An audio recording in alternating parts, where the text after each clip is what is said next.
I'm Scott Campbell. I'm the executive director of Persist Nashville. We're a 501c3 nonprofit here in Nashville, Tennessee. Yeah, so our mission statement is that we empower Nashville graduates to earn a college degree. So we work with students as they're graduating from high schools here in Nashville, helping them enroll and then stay in college. The acute problem we're trying to solve is students actually earning their college degree. Currently, only 1 out of every 4 students in Nashville who graduate from our high schools earn a 2-year, 4-year technical degree. And our vision is to double the rate of college graduates from Nashville. I'm a former high school teacher, coach, then moved to administration, and I was principal of a school here in Nashville. And Kristen King, who was my director of college access at the high school where I was principal, and I, first of all, we were given the Bridge to Completion report, which is an overview of what's happening at Nashville high schools. And we saw this number that 24% of students who graduated from Nashville high schools are earning a post-secondary degree, 2-year, 4-year technical.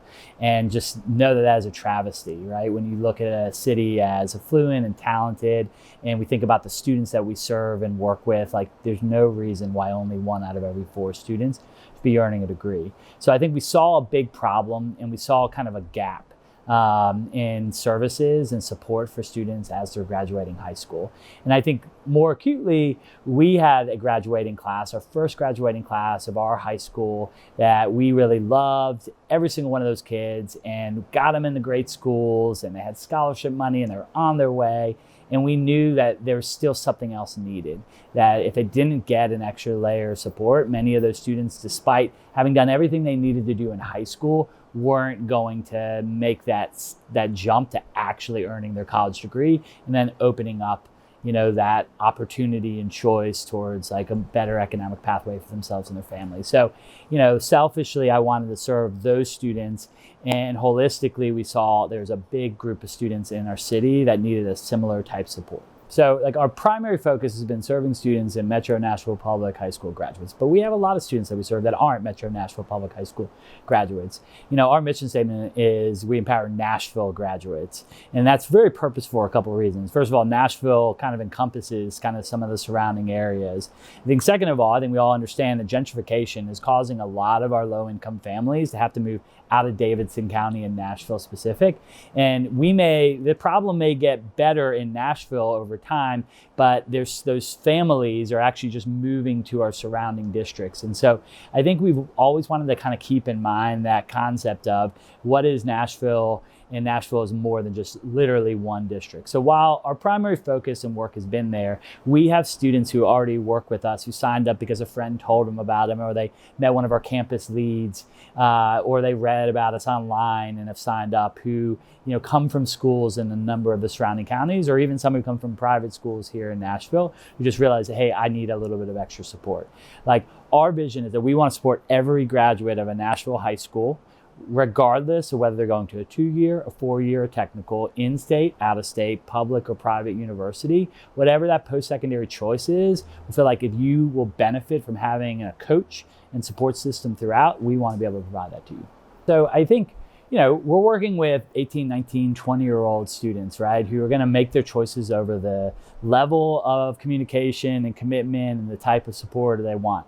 So at the base level, every single one of our students has a coach who's reaching out to them on a weekly basis, checking in with them, sending them some motivation, giving them some tips or resources, asking them how they're doing in school or if they've utilized the resource. So, for some of our students, it literally could just be checking in and be like, no, actually I'm doing really well. I'm making all A's. So I don't feel like I need to go to this tutoring support right now, but thanks for the resource. And that's it. And then we'll check in again in a week or two with you, right? So some students are doing really well, and then just having somebody that knows them and is checking in regularly, that they know that they can reach out to any point in time over a text, is all they need.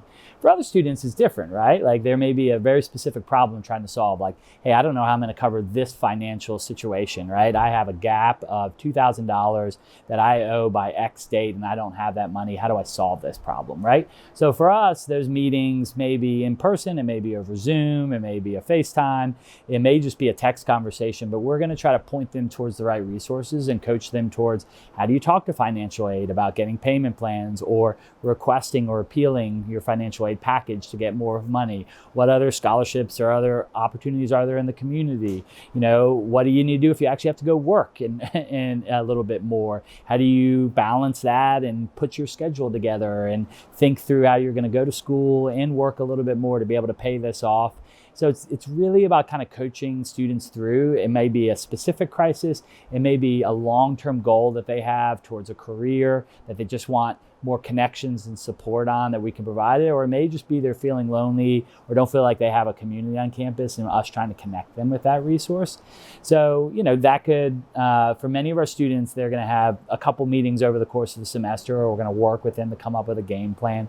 But what they know is they're going to have someone who's going to be checking in with them regularly around it, and that they can always ask questions regardless of what it is, and someone's going to be responsive to that. We work with a couple of thousand students over the past few years, and it is a pretty normal thing that students hit barriers and they don't know how to solve it.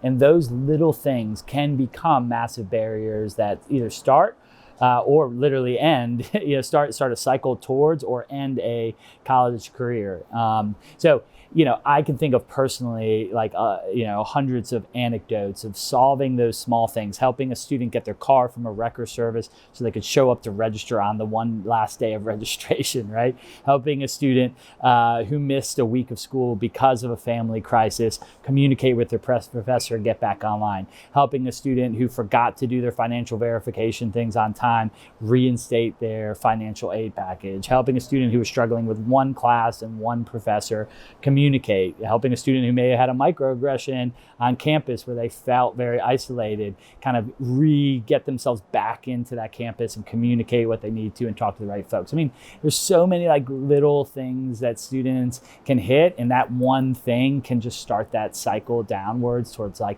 don't know whether this is my place, I don't know whether I belong. And so that's really our goal, is to try to, we can't be, everything to all students. But what we can do is kind of point them in the right direction to resources that already exist on their campus or in this community, and that they just didn't know were there.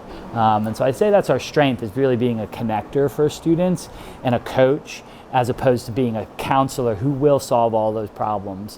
One great thing about our universities and our community is there's a ton of great support out there. It's just whether or not our students know how to access that support. I mean, sometimes students are so far down the road of kind of ignoring a problem that it's hard to solve that specific problem at that specific time in the way that they want it to be solved. But never have we not been well, just hands up, don't know what to do, right?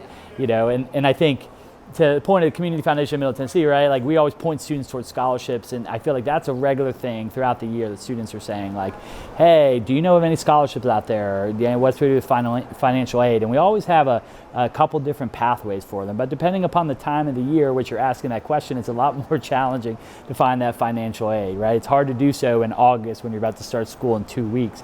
We have to come up with a different type of game plan, right? But there's never been a problem that we can't solve. It's just, it may not be the solution that a kid has in mind, and it may take a little bit of time and energy to get around it. A week doesn't go by where a student isn't asking me about scholarship opportunities or financial support. 85% of our students are working part or full time while they're in school.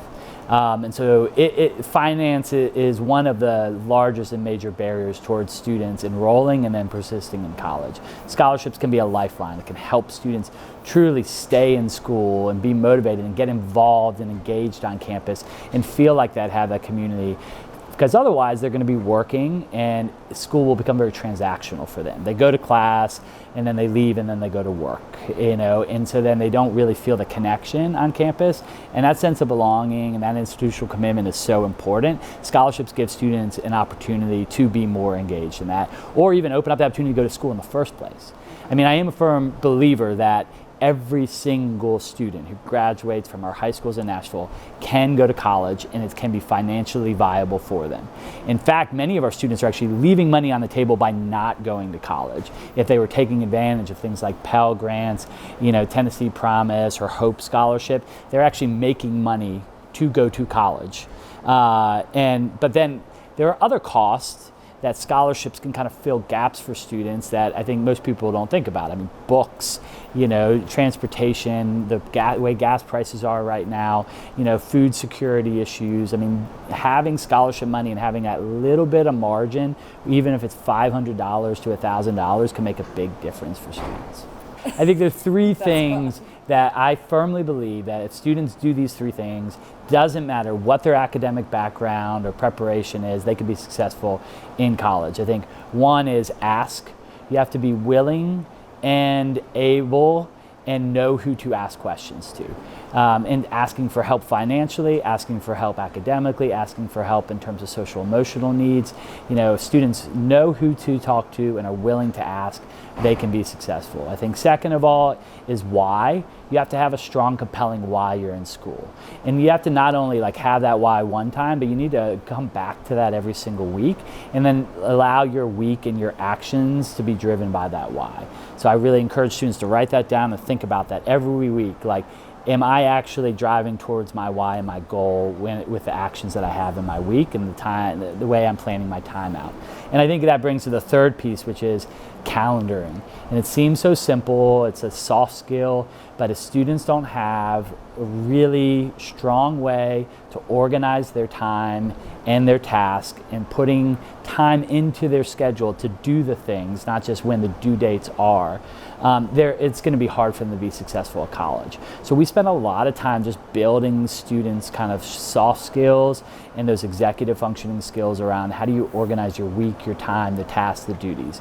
Because it's hard enough to be in college, it's even harder to be working and in college. And it's even harder than that to be supporting your family while you're working and in college, which is the case for many of our students. For many of our students, small financial needs or small emergencies can become a massive barrier towards their persistence. And so we don't have the ability to be able to give students tuition or large scholarships amount, but we can pay for a book. We can pay for a small fee. We've bought students glasses so they can better read their books. We've helped students get their car out of a wrecker service. We've helped give students food gift cards so they can eat.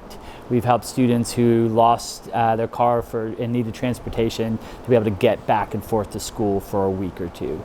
We've been able to support students with small rent or power bills that they were having trouble covering. We've helped students, put gas in their car so they could get back and forth because they were commuter students to school. We've helped students buy bus tickets so they could get home to visit their family over the course of the weekend. These are all small things that a student, feels like, hey, I have somewhere to turn and I have someone who cares about me at a really important moment or something that I'm going through. And, it gives them that just extra motivation to want to stay and finish out because they know that they're not alone in that process. So that's what our Persist Fund does, is it provides these small grants of up to $200 to support students at really important moments to make sure that they matriculate and then stay in school. I think the first thing that I think they just need to know is that in Nashville right now, only 1 out of every 4 students who graduate from our high schools are earning a post-secondary degree. There's a lot of talk right now about college isn't for everyone. Yeah, college is also not for 25% of our students. And particularly this is acutely impacting communities of color. It is not okay in a city like Nashville that only 1 out of every 4 of our graduates are earning a college degree. Because whether you like it or not, you can't open up choice and opportunity and economic freedom at this point in time in our country without a college degree, 2-year, 4-year, or technical degree. And so I think that's the first thing that I want you to take away. We have a crisis in our city that we assume when students graduate from our high schools that they're adults, they can figure it out, but we have a massive crisis and it's impacting every aspect of our city. I hear it every day from business leaders who want more diverse, talent pipelines of local talent. I hear from people who are just complaining about all the folks who are moving in from out of state into Nashville, but then we also continue to see generational educational poverty in different aspects and parts of our community that is not okay, and that education can help break and open up those opportunities. So I think if I wanted to take one thing away, it's that we have a crisis problem and it has to be addressed, and it's not something we can wait 10 years down the road, because we have actual students right now who need this support. And we don't have all the solutions, but we're trying to build a community of practitioners and schools and businesses and individuals who are passionate about this and want to see change and are ready to do what it takes to get there. And so knowing that, hey, if you're interested in this topic, if you're interested in supporting students, we'd love to have that conversation and find ways to better support our graduates.